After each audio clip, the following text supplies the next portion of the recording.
గెలిపించారు. ఇంకొక మామయ్య నందమూరి హరికృష్ణ గారిని కూడా గెలిపించింది అనంతపురం జిల్లా. ఇంకొక మావయ్య మీ అందరి బాలయ్య, నా ఒక్కడికే ముద్దల మావయ్య బాలయ్య బాబు గారిని కూడా 2 సార్లు గెలిపించి శాసనసభకు పంపించింది ఈ అనంతపూర్ జిల్లా. అందుకే డబుల్ ప్రేమతో అనంతపూర్ జిల్లాని 5 సంవత్సరాలు మనం అభివృద్ధి చేశాం. కరోనా అనంతపూర్ జిల్లాలో కార్లు పండే విధంగా చేసిన వ్యక్తి చంద్రబాబు నాయుడు గారు. ఒక కియా అనుబంధ సంస్థల ద్వారా 50,000 మందికి ఉద్యోగాలు కల్పించాం. 130,000 మంది రైతులకి 90% సబ్సిడీ ద్వారా డ్రిప్పులు కూడా అందజేసింది మన ప్రభుత్వం. ఇట్లా చెప్పుకుంటా పోతే ఒక్క సంవత్సరంలో ఇన్పుట్ సబ్సిడీ ద్వారా 2,000 కోట్ల రూపాయలు నేరుగా రైతుల అకౌంట్లో జమ చేసిన ప్రభుత్వం తెలుగుదేశం ప్రభుత్వం. ఆనాడు అకాల వర్షాల వల్ల రైతులు నష్టపోతుంటే ఏకంగా ట్యాంకర్లు తీసుకొచ్చి మన చీనీ చెట్లు కూడా కాపాడిన వ్యక్తి మన నాయకుడు చంద్రబాబు నాయుడు గారు. రోడ్లు కానీ బ్రిడ్జ్లు కానీ ఎక్కడ చూసినా మన పనులే గంపడతాయి. ఈ సభాముఖంగా అనంతపూర్ ప్రజలు ఒక విషయం ఆలోచించాల. ప్రిజనరీ జగన్కి విజనరీ చంద్రబాబు గారికి మధ్య ఉన్న తేడా. చంద్రబాబు నాయుడు గారు ముఖ్యమంత్రిగా ఉన్నప్పుడు కేవలం 600 ఎకరాలు భూసేకరణ చేసి ఒక కియా తీసుకొచ్చాం. ఈరోజు ఆ కియా వల్ల 50,000 మందికి ఉద్యోగాలు ఉపాధి ఈరోజు ఉన్నాయి. అదేవిధంగా ఈ ప్రిజనరీ జగన్ వాళ్ళ తండ్రి ముఖ్యమంత్రిగా ఉన్నప్పుడు ఏకంగా లేపాక్షి నాలెడ్జ్ హబ్ పేరుతో 8,844 ఎకరాలు భూసేకరణ చేశారు. ఇంకో పక్కన సైన్స్ సిటీ పేరుతో 8,000 ఎకరాలు భూసేకరణ చేశారు. అంటే దాదాపు 17,000 ఎకరాలు భూసేకరణ చేశారు. ఇక్కడున్న ప్రజలు అడుగుతున్నా, ఒక్క పరిశ్రమ వచ్చిందా? ఒక కంపెనీ వచ్చిందా? ఒక్కరికైనా ఉద్యోగాలు కల్పించారా? అందుకే ఈ సభాముఖంగా అనంతపురం జిల్లా ప్రజలకు నేను హామీ ఇస్తున్నా, ఆ భూములు మళ్ళీ తిరిగి ప్రభుత్వం తీసుకుని పెద్ద ఎత్తున ఉద్యోగాలు ఉపాధి కల్పించే బాధ్యత వ్యక్తిగతంగా నేను తీసుకుంటానని హామీ నేను ఇస్తున్నా. కరెక్ట్గా పాదయాత్ర చేస్తున్న సమయం ఎవరైతే ఆ భూములు సేకరణ చేసి జగన్ కంపెనీలో పెట్టుబడులు పెట్టారో ఆ కంపెనీ దివాలా ఎత్తిందని చెప్పారు. 10,000 కోట్ల రూపాయలు విలువైన భూమిని కేవలం 500 కోట్ల రూపాయలతో కొనేదానికి ప్రయత్నించాడు ఈ జగన్ మేనమామ రవీంద్రనాథ్ రెడ్డి.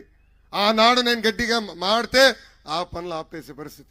అంటే మీరు చూడండి, ఎక్కడ చూసిన ఇసుక దందా, భూదందా ఇదే జరిగే పరిస్థితి. అందుకే అనంతపురం ప్రజలు ఆలోచించాలా, పాలిచ్చే తెలుగుదేశం ప్రభుత్వం కావాలా లేదంటే తన్నే దున్నపోతూ వైకాపా ప్రభుత్వం కావాలా అని ఆలోచించమని నేను కోరుతున్నా. ఇంకా ఉరవకొండ నియోజకవర్గం గురించి నేను ఎంత చెప్తే తక్కువ బా. మన కేశవ్ అన్న 3 తరాలకి వారధిగా పనిచేసిన వ్యక్తి.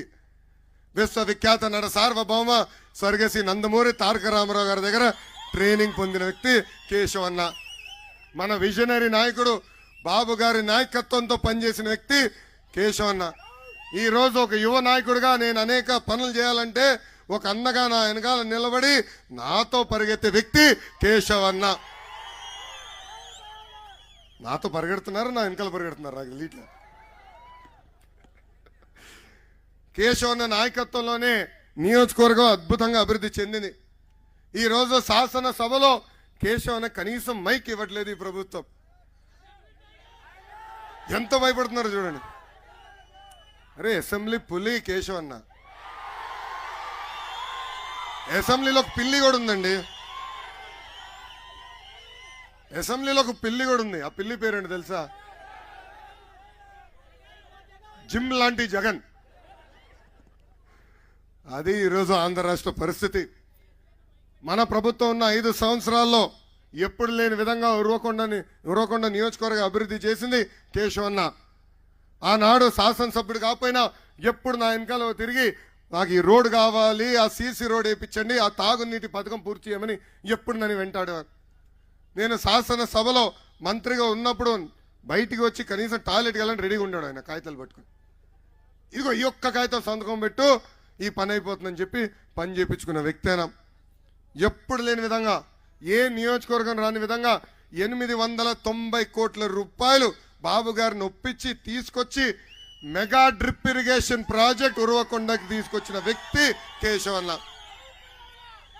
ఈ ప్రభుత్వ అధికారంలోకి వచ్చిన తర్వాత ఈ పిల్లి జగన్ ఈ పిల్లి జగన్ ముఖ్యమంత్రి అయిన తర్వాత కనీసం 10% పనులు పూర్తి చేయలేకపోయారు. లేదంటే ఆ ప్రాజెక్ట్ పూర్తయ్యేది, ఆ నీరు ఈరోజు రైతులకు అందే పరిస్థితి. అది కూడా పక్కదారి మళ్లించింది ఈ ప్రభుత్వం. ఆసుపత్రులు కట్టించారు. ఇంకో పక్కన దాదాపు 100 కిలోమీటర్ల రోడ్లు వేయించారు. నేను మంత్రిగా ఉన్నప్పుడు తాగునీటి పథకం కూడా అన్న శాంక్షన్ చేపించారు. సాగునీటి శాఖ ద్వారా పెద్ద ఎత్తున పనులు కూడా చేపించింది కేశవ్ అన్న. ఇట్లా చెప్పుకుంటా పోతే 3000 మందికి ఇల్లు పట్టాలు కూడా అందించిన వ్యక్తి కేశవ్ అన్న. అంతేకాదు ఎన్టీఆర్ గృహాల కింద రాష్ట్రంలో ఏ నియోజకవర్గంలోకి కేటాయించిన విధంగా చంద్రబాబు నాయుడు గారిని పట్టుకుని 18,000 ఇల్లు ఒక్క నియోజకవర్గానికి తీసుకొచ్చిన ఘనత కేశవ్ అన్నది. ఈ సభాముఖంగా ఇక్కడున్న మాజీ శాసనసభ్యుడు 2014 నుంచి 19 వరకు శాసనసభ్యుడిగా పనిచేసిన విశ్వేశ్వరరెడ్డి నేను సూటిగా ప్రశ్నిస్తున్నా. మీరు 5 సంవత్సరాలు ఎమ్మెల్యేగా ఉన్నప్పుడు ఏనాడైనా ప్రభుత్వాన్ని వచ్చి మాకు ఇది కావాలి, ఇది చేయండి అని మీరు అడిగారా? అంతెందుకు, ఇప్పుడు మీ నాయకుడే ముఖ్యమంత్రిగా ఉన్నాడు. మీ నాయకుడి దగ్గరికి వెళ్ళి మా ఊరవకొండ నియోజకవర్గానికి ఆనాడు మీరు ఇన్ని హామీలు ఇచ్చారు, ఆ హామీని నిలబెట్టుకోమని ఏ నాడైనా అడిగాడా అని సూటిగా ఈ సభాముఖంగా నేను ప్రశ్నిస్తున్నా. మనం చూస్తున్నాం ఆయన కొడుకు కలిసి ఎలా నియోజకవర్గాన్ని దోచేస్తున్నారు. దొంగ ఆధార్ కార్డులండి, దొంగ కాస్ట్ సర్టిఫికేట్లు, దొంగ పత్రాలు సృష్టించి ఎక్కడ భూమి దొరికితే ఆ భూమిని కొట్టేస్తున్నారు. ఉరవకొండ ప్రజలందరూ పిలిపిస్తున్నా, పారుపాటున ఈ ఎమ్మెల్యేని ఆయనతో ఉన్న కొడుకుని మీ ఇల్లు చూపించద్దండి, పొరపాటున చూపించద్దు. ఆ ఇల్లు నచ్చితే అయిపోయింది, పత్రాలు ఉండవు, ఏమి ఉండవు, ఆధార్ కార్డు కూడా డూప్లికేట్ చేస్తారు, మీ ఇల్లు స్వాహా చేస్తారు.